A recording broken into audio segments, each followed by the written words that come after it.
What if I told you the man behind Tesla, SpaceX, and the future of AI was once broke, sleeping on a friend's couch, with his bank account almost empty at 30 years old, before the billions, before the headlines, before the world saw him as a tech demigod? Elon Musk was just another young man with big dreams, insane drive, and no safety net. This isn't just a story about becoming rich. This is a story about obsession, about risk, about how one man bet everything he had, over and over again, not just to make money, but to change the world. In this three-part series, we're going to dive deep into how Elon Musk went from broke at 30 to becoming one of the richest and most influential people alive. And more importantly, we're going to extract the principles, mindset shifts, and habits he used so you can apply them in your own life. Because Elon's story isn't about rockets. It's about relentless courage, dangerous vision, and the price of greatness. Elon Reeve Musk was born on June 28, 1971, in Pretoria, South Africa. But if you look closely, his story didn't begin in a hospital room. It began in a mind that never stopped asking why. From the age of 9, Elon was devouring books at an inhuman rate. Science fiction, encyclopedias, physics, textbooks. While other kids played sports, Elon disappeared into his mind, into galaxies, numbers, and ideas. He taught himself how to program at 10. By 12, he had created his first video game, Blastar, and sold it for $500. Most kids would have bought toys. Elon bought knowledge. And while his intellectual world expanded, his personal world crumbled. Elon was relentlessly bullied, not just mocked, physically beaten. Once, he was pushed down a flight of stairs and hospitalized. He became quiet, withdrawn, but he never stopped thinking. The pain didn't break him. It forged him. In his own words, "I would just go into my mind, and it felt like the real world didn't matter anymore." This ability to disconnect, to think in abstract systems, would later become one of his greatest weapons. South Africa wasn't enough. Elon saw it as limited. So at 17, he made the bold decision to leave for Canada, claiming citizenship through his mother. Why Canada? Because he knew it would get him one step closer to the US, the land of technology, capital, and limitless ambition. He worked brutal jobs, shoveling dirt in a lumber mill, cleaning boilers covered in toxic chemicals, living on $1 a day. But he didn't complain. Every job was a stepping stone. Eventually, Elon got accepted to the University of Pennsylvania. Here, his mind collided with the world of business. And that collision, it sparked something dangerous. While studying physics and economics, he read 10 hours a day. His mission? Figure out what would truly change the future of humanity. His answers? 1. The internet. 2. Renewable energy. 3. Multiplanetary life. Remember this list, because he'll bet everything he has on these 3 ideas, again and again. The year is 1995. Elon drops out of his PhD at Stanford after 2 days. Why? Because he saw what the internet was about to do. And he knew this was his chance. With his brother Kimball, he started a company called Zip2. The idea? Create an online version of the Yellow Pages with map integration, basically a digital directory of businesses with driving directions. In the mid-90s, this was revolutionary.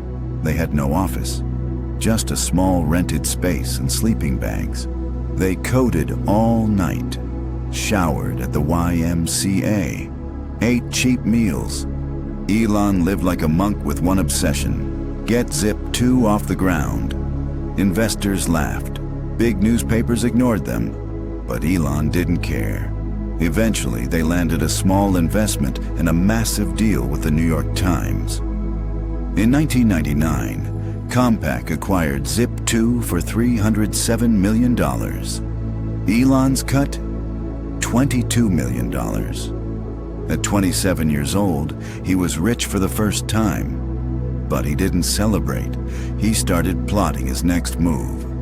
With $22 million in the bank, Elon could have retired. Instead, he started X.com, an online banking platform that would later become PayPal. The goal? To disrupt how money moved online. But this time things weren't smooth. Elon clashed with investors. His personality, obsessive, intense, brutally honest, didn't sit well in boardrooms.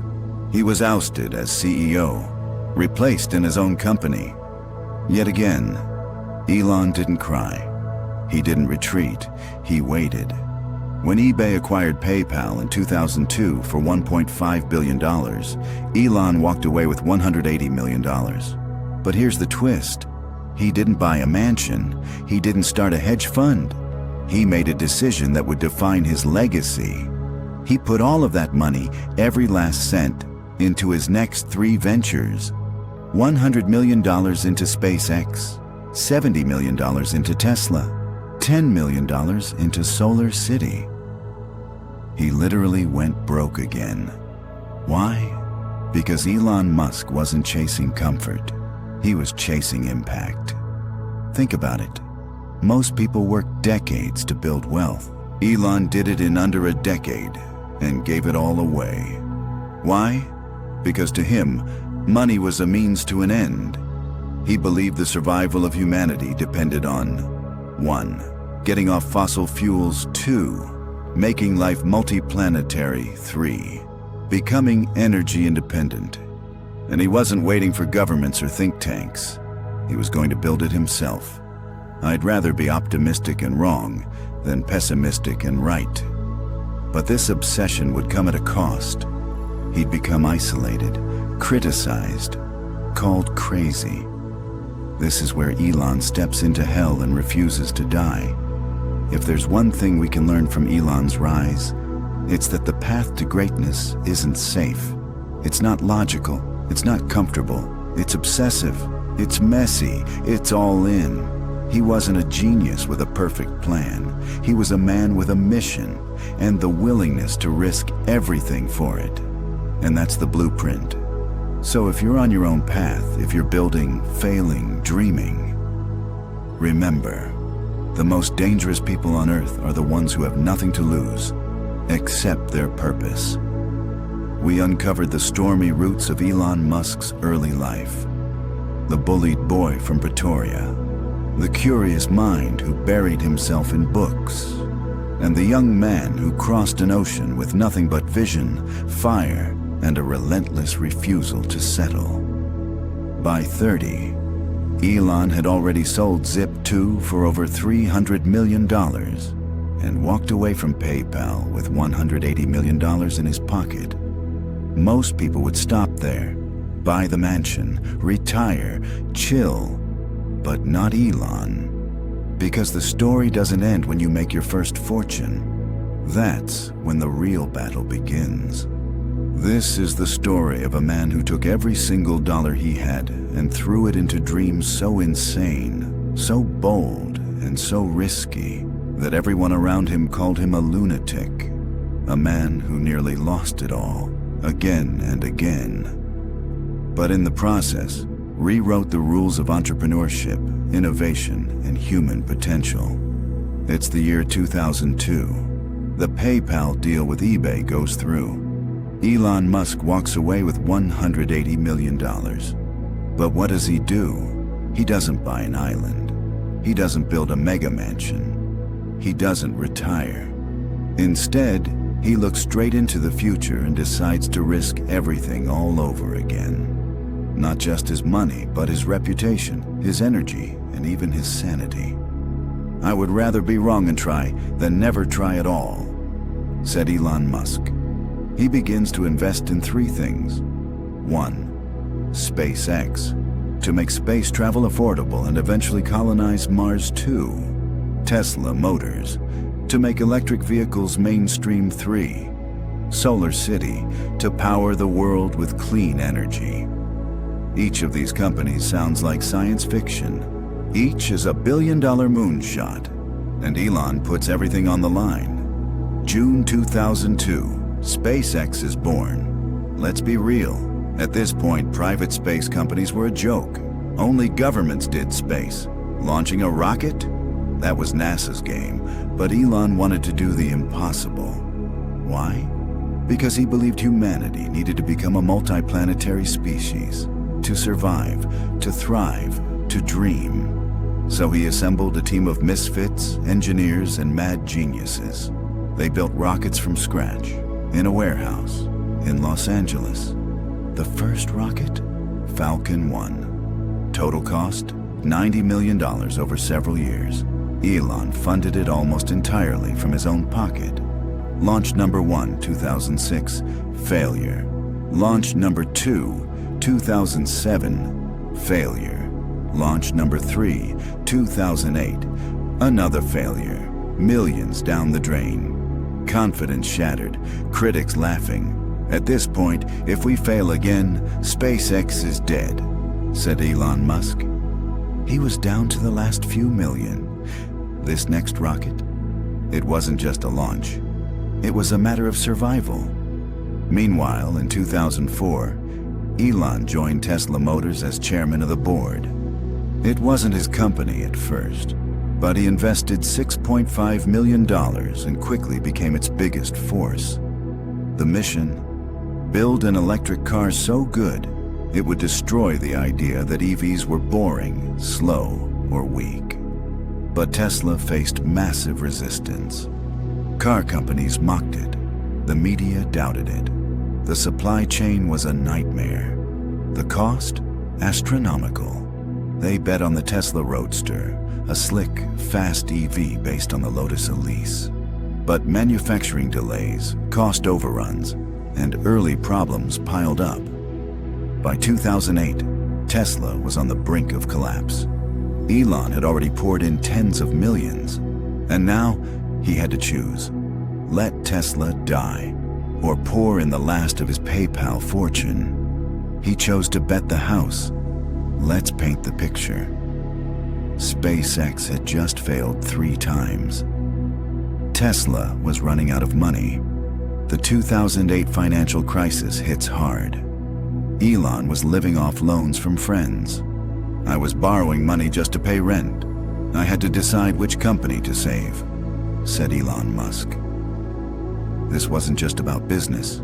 It was personal. His marriage was collapsing. He had newborn twins and the weight of 2 dying companies on his shoulders. Then, a miracle.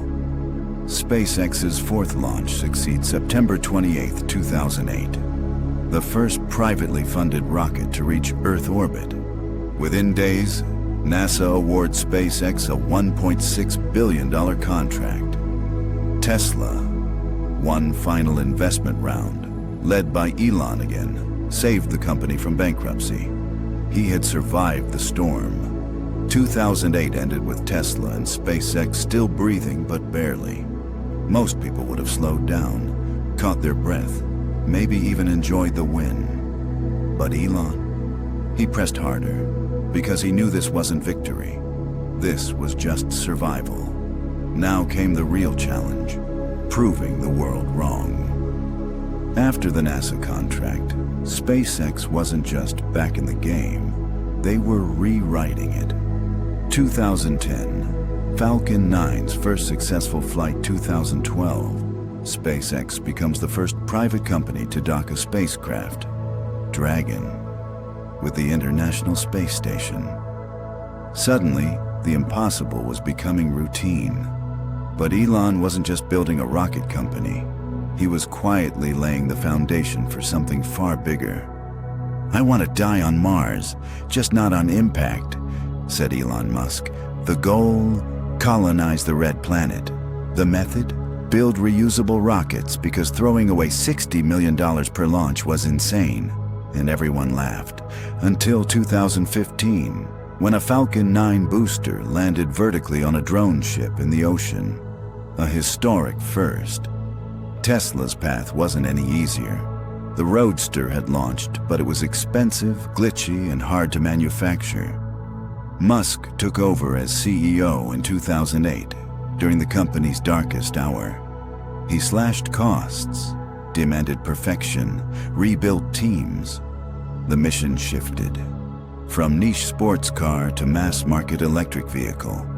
Launched in 2012, the Model S was a revelation. Gorgeous design, insane acceleration, long range, a giant touchscreen dashboard, which no car had done. It wasn't just a great electric car. It was one of the best cars in the world, period. The result? 2013, Tesla turns a quarterly profit. Consumer Reports gives the Model S a 99 out of 100 score. Stock price explodes. Media begins to shift tone. Wait, maybe he's not crazy. But with success comes attention. And Elon Musk was never going to have it easy. He was now the face of not one, but two revolutionary companies. And that made him a target. Journalists accused him of lying about timelines. Tesla's short sellers waged war on Twitter and Wall Street. Every production delay was a headline. His tweets, constant controversy. Being Elon Musk must be exhausting. Right, New York Times journalist, he was painted as an egomaniac, a reckless tweeter, a toxic boss, a billionaire with a messiah complex. And honestly, he was erratic. He did miss deadlines, he did push people too far, but here's the twist. Every time the world expected him to crash, he launched even higher. While Tesla and SpaceX gained traction, Elon set his sights on scale, the one thing that kills most ambitious startups. And this is where Musk shines. Because he doesn't think in steps, he thinks in leaps. To truly transform transportation, Tesla couldn't just make cars, they needed batteries. Lots of them. So he launched the concept of the Gigafactory, a mega facility to produce batteries at a scale the world had never seen. Gigafactory in Nevada, Shanghai, Berlin, and Texas. These weren't just factories, they were monuments to audacity. Each one cost billions, but allowed Tesla to reduce costs, scale production, and control the entire supply chain. No other automaker was thinking this way. Meanwhile, back in space, the Falcon 9 was now reusable. But Elon wanted more. Something that could carry 100 people to Mars. Something fully reusable. Something bigger than a Saturn V. The result? Starship, the largest, most powerful rocket ever built. The first versions exploded, one after another. But Elon didn't care. Failure is an option here. If things are not failing, you're not innovating enough, said Elon Musk. Each explosion was a lesson. Each lesson brought them closer. And then it flew. By now, Elon wasn't just building companies. He was building a movement. He had millions of followers who didn't just admire him, they believed in him, worshipped him, copied him. He pulled 100-plus-hour weeks, slept under desks, took no vacations. People followed. He shared Tesla's patents with the public. He tweeted raw thoughts in real time. He openly admitted failure, doubt, and fear. While most CEOs stuck to boring press releases, Elon posted memes, replied to random fans, trolled short sellers, announced company decisions via tweet. Tesla's stock price is too high, IMO, said Elon Musk. 2020, Tesla stock dropped $14 billion that day. And yet, people loved it. Because Musk wasn't polished. He was real, messy, brilliant, human. Tesla had now become more than a car company. It was a lifestyle brand, a tech cult, a philosophy, and the numbers? Insane. In 2020, Tesla delivered nearly 500,000 vehicles. By 2021, it became the most valuable car company in the world, worth more than Ford, GM, Toyota, and Volkswagen combined. In 2022, Tesla passed $1 trillion in market cap. And all this while traditional car makers were still figuring out how to build their first electric car. Meanwhile, Musk was already talking about robo-taxis, fully autonomous AI, Tesla bots, humanoid robots for daily tasks. And just when you thought he couldn't push harder, Elon wasn't content with just 2 companies. He wanted to solve everything. Problem: 40% of the world still had no reliable internet. Solution: build a satellite internet system in space.